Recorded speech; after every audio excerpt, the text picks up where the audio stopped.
Hey nozzle heads, today I'm gonna show you how to pause your 3D prints in BambuStudio.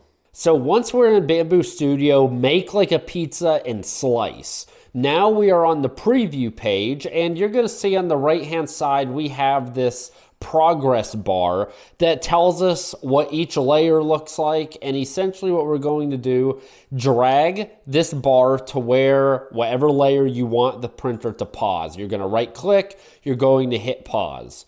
Now you can add a pause in multiple different parts of this 3D print, and simply that is how you add a pause in BambuStudio.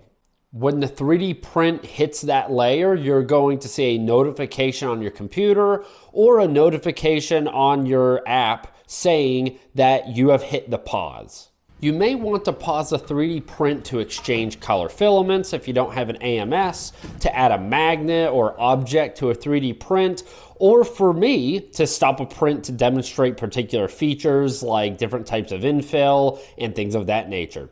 I hope this helps. Thanks for watching.